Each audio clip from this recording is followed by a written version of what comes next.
Hello and welcome to the essential steps in the job search cycle. My name is Brad Pollak and I am your host in this lecture. And I'm going to be talking about some helpful steps you can take to market yourself and to feel confident in your job search.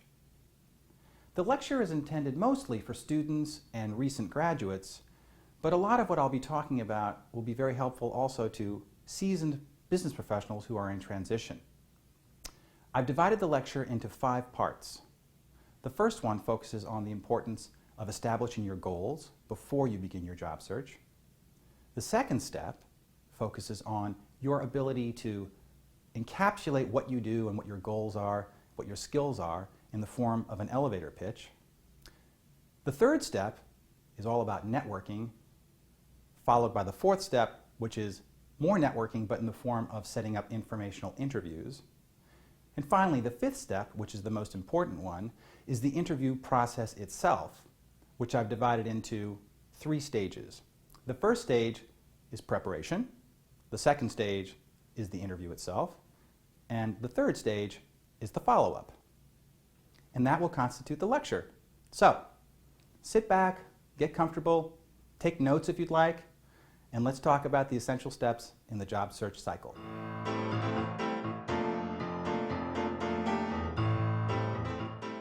The first step in the job search cycle is establish your goals. Don't even think about looking for a job if you yourself are not confident in knowing what you're trying to accomplish. The way to do this is to ask yourself 3 questions. The first is, why do I need a job?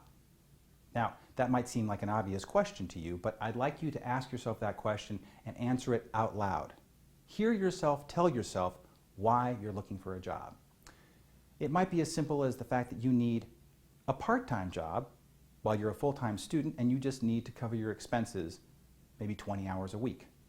Or, conversely, maybe you need to find something that's full-time that is directly connected or indirectly connected with the career that you are planning for yourself. So right then and there, you know why you're looking for a job.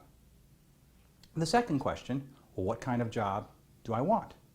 Well, if we go back to the first example of the fact that you're only looking for part-time work, maybe the specifics of the job aren't that important to you. It's more about the flexibility of the hours or the pay. But if you're beginning a career, you're going to want to be more careful about how you choose what you're going to be doing, and you need to think that through. That will help you determine what kind of job you want. And finally, an important question to ask is, how much money do I need to be making? And notice that I said need and not want. You might want a lot of money, possibly, but the point is, how much do you need? So that if you're responding to a job posting and if you're trying to determine if you can afford to take that job, knowing how much you need right from the get-go will help you determine what you should do. Establishing goals, very, very important. It's the way to kick off your job search. Once you've done that, you'll feel confident the rest of the way.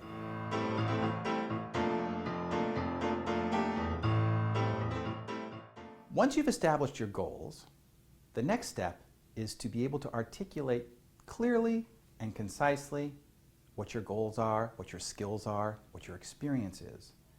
And the best way to do this is to develop an elevator pitch. And what I mean by an elevator pitch is, imagine that you are in an elevator with, by sheer coincidence, the hiring manager at a company where you wouldn't mind working. And let's suppose during the elevator ride, the hiring manager asks you what your situation is. You might say something along the lines of, my name is Tom, and I've just graduated from Cal State Fullerton with a degree in business and a minor in marketing. And I've spent the last couple of summers working as a marketing intern at a music entertainment company, helping them with their online social marketing campaigns. I'm creative and I'm driven and I have a strong work ethic. And I'd really like to work with a great marketing team at a consumer products company. That's my situation. Boom. You did it in less than 60 seconds. And you did it during the elevator ride. The idea behind calling it an elevator pitch is that you have to be able to pitch it before the elevator reaches its destination. Now the hiring manager knows, at least in general, what it is you're trying to accomplish, has a firm sense of what you're about, and you did it all within 60 seconds. So, develop an elevator pitch. That will give you the confidence as you begin to try and find an opportunity that will be interesting for yourself in your career.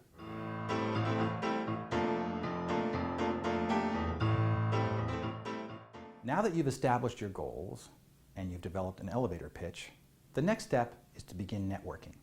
And networking is merely the art of keeping in touch with people that you know, friends, colleagues, and making the effort to meet people you'd like to know. You can network online, you can network in person, you can network on the phone, you can network by writing letters. There's any number of ways to do it, but the important thing is to let your network know what it is you're trying to do. An example might be, let's say you are a student in an automotive training program and you want to be a mechanic at a dealership. You can ask your network, point blank, do they know of any opportunities at, say, the Ford dealership or the Toyota dealership or wherever you'd like to work? Or, conversely, you might want to be a management trainee and you'd like to know if your network knows anybody who works for Johnson & Johnson or Enterprise Rent-A-Car, for example. Those are two companies that have fantastic management trainee programs. The whole point in networking is to make sure that everybody that you trust really does understand what you're trying to accomplish, and they will help you spread the word about your goals. You just have to keep reminding them of what you're trying to do. Which then leads to our next step, in which we're going to be talking about informational interviews.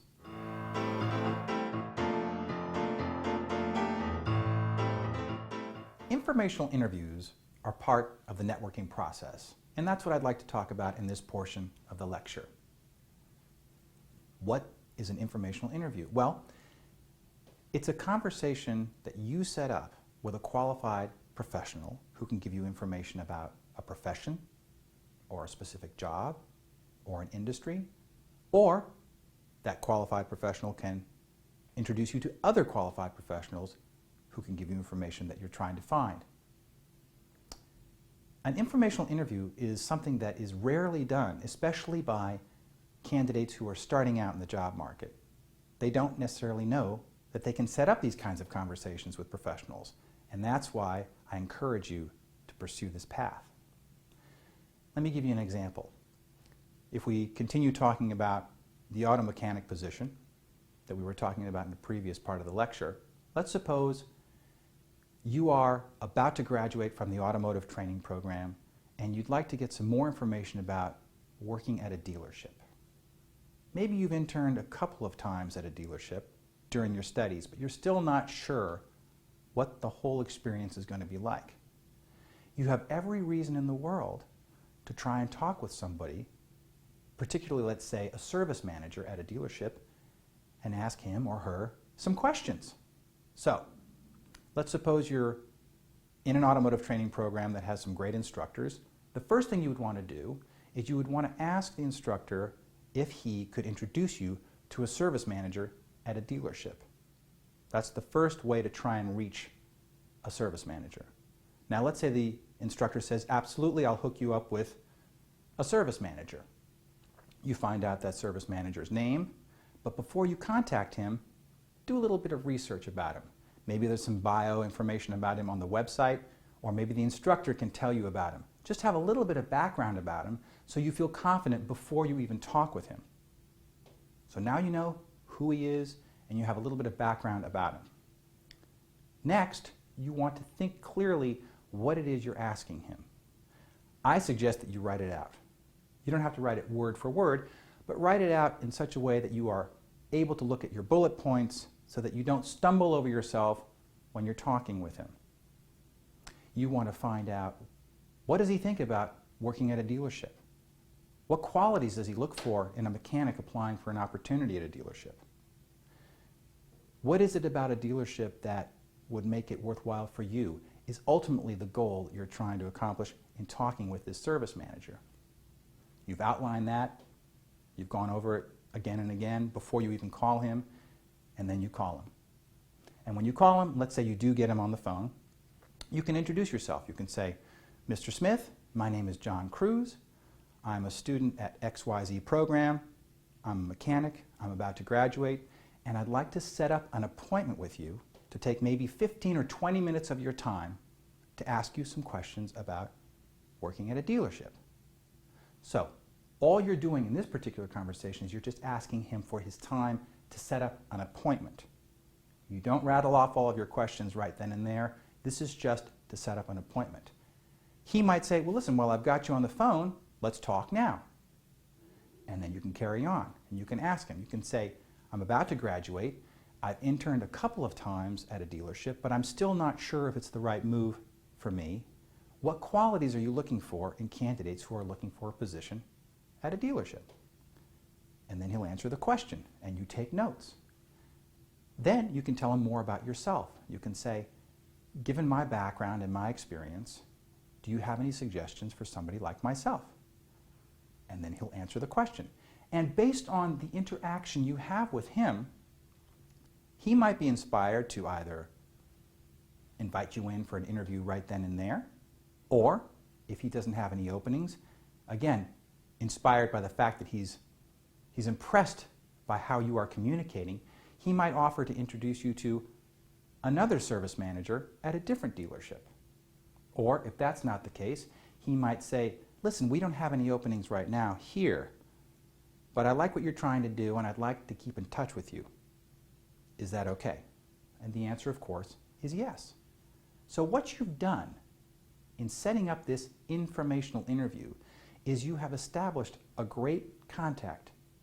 This service manager is now a part of your network. This service manager knows about you. This service manager is going to talk about you. An informational interview is just an honest way of asking somebody for their advice. That's all you're really doing in an informational interview. Now, let's suppose you're trying to reach somebody who wouldn't necessarily be reachable by phone. Let's suppose you are a marketing student and you're interested in branding and you're interested in working for a chief marketing officer at a consumer products company, and the likelihood of this chief marketing officer answering the phone straight off the bat is not very great. So what I suggest is that you do your research, find out who the chief marketing officer is, read about her online, get some general information about her so that you are confident in really sort of understanding what she's like, so that when you actually do have a conversation with her, you'll feel confident. Write her a letter. Introduce yourself. Again, my name is John Cruz.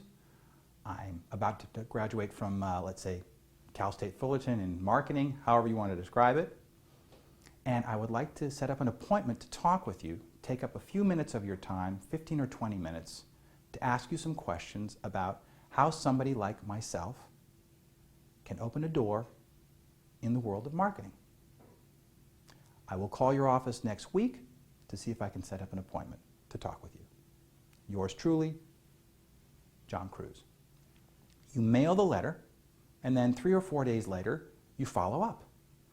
And the great thing about the letter is it's a conversation piece. So when the chief marketing officer's assistant answers the phone, you can say, my name is John Cruz, and I'm following up on a letter that I sent to Ms. Smith to request an appointment to talk with her about a career in marketing.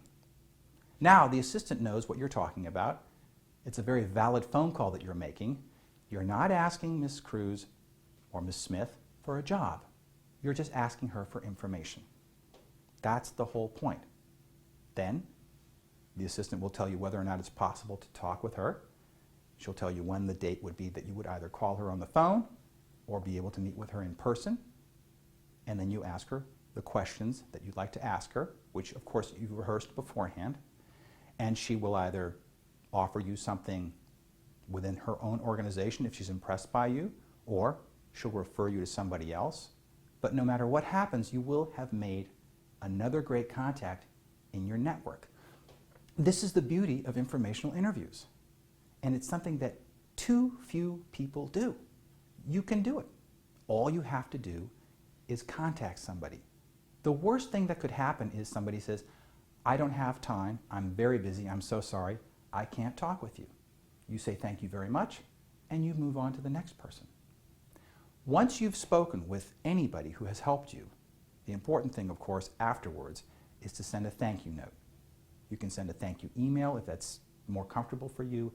The better way to do it is to send an actual note, a handwritten note of thanks. Or if you're not entirely comfortable with that, at the very least, make a follow-up phone call and say thank you for taking the time to meet with me. It was inspiring, and I now feel more confident making my next move. That's what an informational interview is all about. It's an integral part of the whole networking process, and categorically something that will help you open doors for yourself during your job search.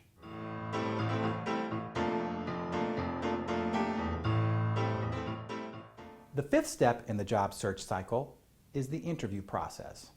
This, of course, is the most important step in the job search cycle, and I've divided it into 3 stages. First, preparation. Second, the interview itself. And third, follow-up. So, let's start with preparation.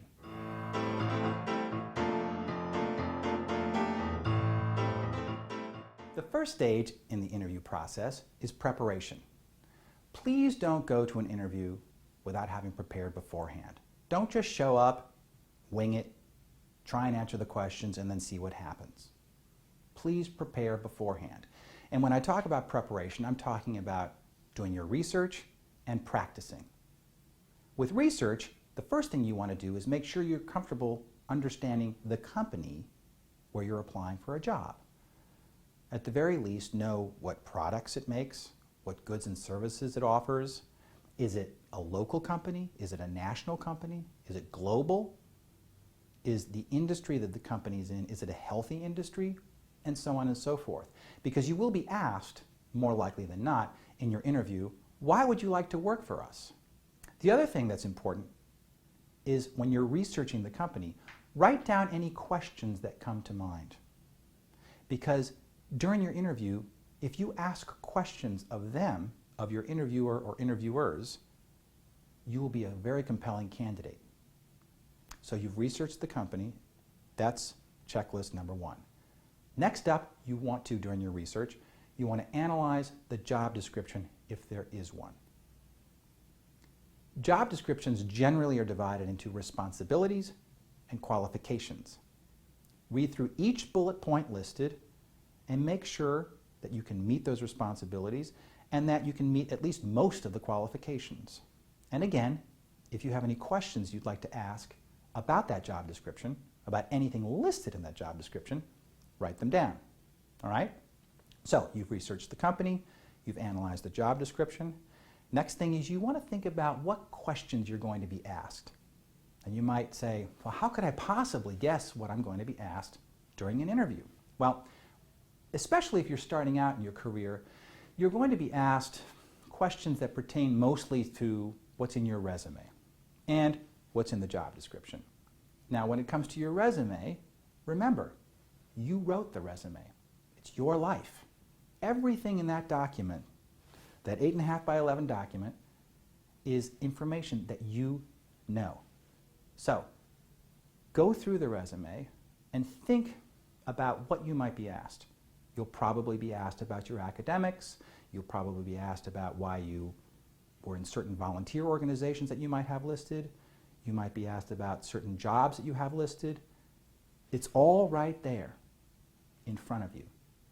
Focus on that, be comfortable talking about it, and you'll be very, very positive and very, I would say, a very compelling candidate during your interview. The next thing during your research is you want to think of some questions that you would like to ask.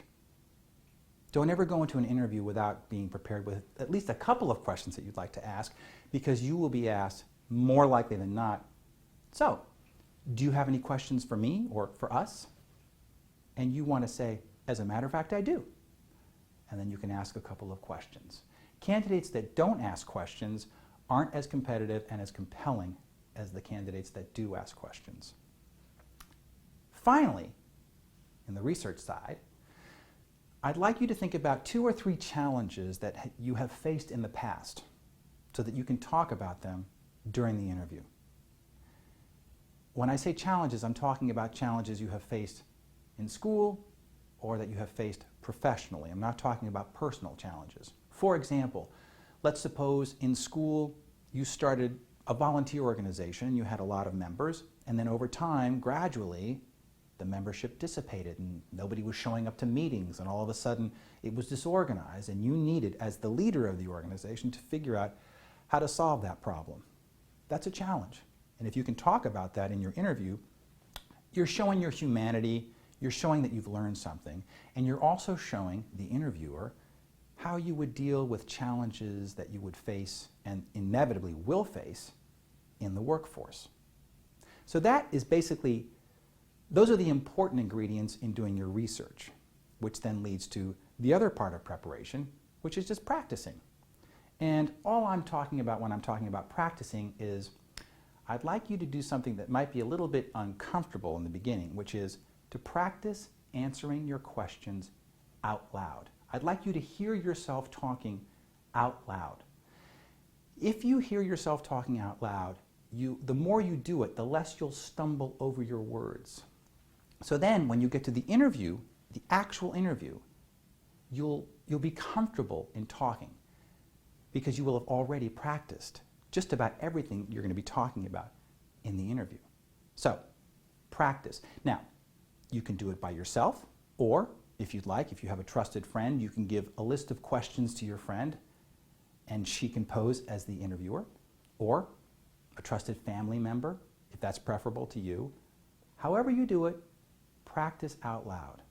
So research and practice, these are the two ingredients in preparation.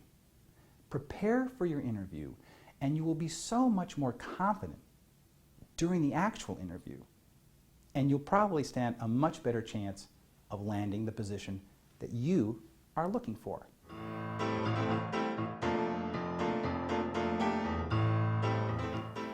The second stage of the interview process is the interview itself. And what I'd like to bring to your attention is that during an interview, you have to be an active participant. You have to engage in conversation. You have to listen, you have to ask questions, and of course, you have to answer questions. But what you want to keep in mind is from the second your interviewer meets you, you are being judged not only on the skills that you bring to the table and the experience you bring to the table, but also on how you are carrying yourself, how you are communicating. What kind of a cultural fit will you be within that organization? This is what the interviewer is thinking in her mind while she's talking with you. On the day of the interview, show up 15 minutes early. Certainly show up on time. You don't need to show up a half an hour early. You don't need to show up an hour early. You'll just make yourself nervous. But show up about 15 minutes early and bring with you all of the documentation that you've been asked to bring with you, or if you're not clear, I would bring your resume, a copy of the job description if there is one, and any notes you might have written. I would bring letters of reference if you have them. If not, don't worry about it. You can bring a portfolio with you if you'd like. For example, if you're applying to be a cosmetologist and you'd like to show some of the work that you've done in school and at other salons, or let's suppose you're a graphic design candidate and you want to show some of the work that you've done, you could bring your laptop. And then finally, of course, bring a notepad and pen. And in that notepad, you've probably already written the questions that you would like to ask during the interview. Have those with you. Gather them all together while you're waiting, 15 minutes early, and then just relax. You also, on the day of your interview, you need to dress appropriately. Just use your common sense. I would argue that you should dress more conservatively than not. Don't dress as though you're going out on a Saturday night. Wear solid colors and just put yourself in the position of the interviewer. Is what you're wearing going to distract from the important part of the interview, which is, do you know how to do what's being asked of you? Are you the right cultural fit? So dress appropriately. So now, there you are, waiting. You're early, you're on time, you're ready to go. Your interviewer will come out and greet you. You stand up, you look her in the eye, you shake her hand with a nice firm handshake, and you repeat her name. Nice to meet you, Miss Smith. And then off you go to wherever it is you're going to be interviewed. Might be an office, might be a conference room, but wherever you're going, relax. Have everything with you, but be relaxed. You'll make it to Miss Smith's office, you'll sit down, and when you're sitting down and when you're getting set for the interview itself, take your time. Don't feel rushed. Take a seat, put your papers and your portfolio in front of you in a way that you're comfortable, and again, stay relaxed and breathe. And then the interview will begin. And you're going to be confident because you've done all of this preparation. You've done your research, you've practiced, you know who you are. And you'll answer questions, and you'll ask questions, and you'll shine. At the end of the interview, you want to make sure to ask this question. This will be your last question in the interview, which is, have I answered all of your questions to your satisfaction? It's a great question to ask at the end of an interview. Have I answered all of your questions to your satisfaction? That gives the interviewer an opportunity to maybe repeat a couple of questions, or it just basically gives you the opportunity to know more or less how you did. And then before you leave, make sure you understand what the next steps are. And you can ask that question too if it hasn't already been explained to you. Are you supposed to contact her? Is she supposed to contact you? What exactly is expected? And don't leave that room until you know what's expected of you, until you are crystal clear in your mind as to what the next steps are. You stand up, once again, direct eye contact, firm handshake, you thank her for your time, and you're on your way. And that's stage 2 of the interview process.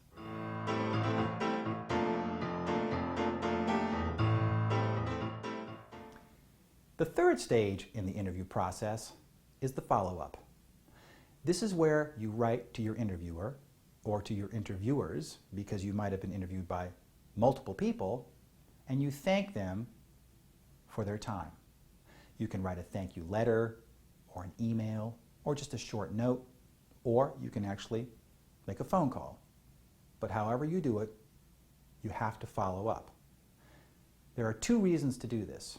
The first is it's the courteous thing to do.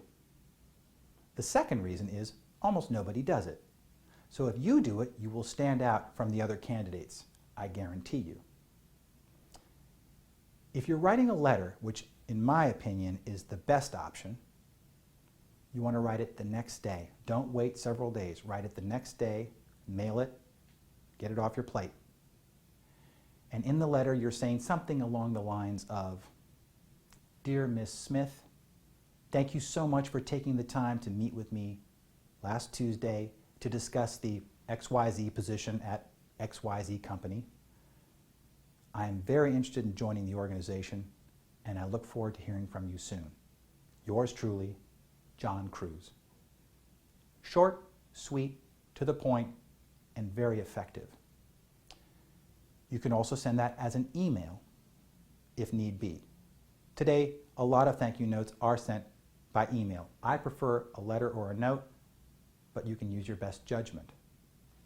If you're not very confident with your communication skills and your writing skills, and you'd like to leave a voicemail instead, that's absolutely fine as well.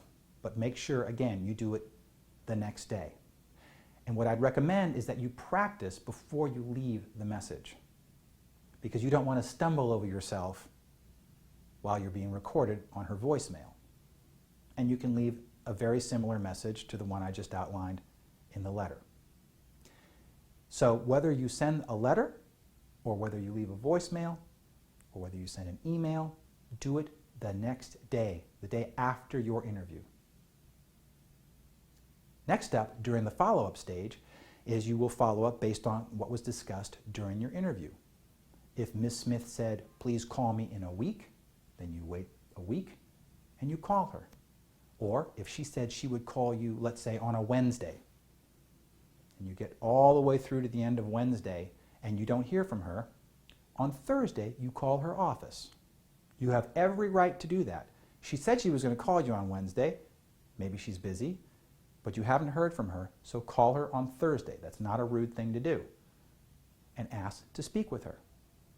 You might be put through, you might not be put through, but be prepared. So let's suppose she gets on the phone to talk with you. Take a deep breath and be prepared to hear one of several things. She might say, I'm so sorry I haven't got back to you. I got inundated with other interviews. We haven't yet made a decision, and I'll call you next week. Or she might say, I'm so glad you called. We'd love to offer you the position. Or, I'd like to invite you in to interview with some more of my colleagues. Or she might say, I'm so sorry I didn't call you. We've given the position to somebody else, but want to thank you so much for your time. No matter what happens, I want you to feel proud of what you've done. You've prepared, you've done everything right, you've interviewed well, you've shown what you know how to do, you've shown the type of person that you are. That's what this whole job cycle is about. No one interviews brilliantly after one or two interviews. It's a learned behavior. It takes practice. It takes time. And the reason I refer to it as a cycle is it's a cycle for all of us. We all have multiple interviews, and most of us have many different jobs in our careers and our lives. The more you do it, the better you'll get. But just remember some of the fundamentals that I've been talking about during this lecture, and you'll be more confident as you market yourself and as you look for the opportunity that will be satisfying to you in your life.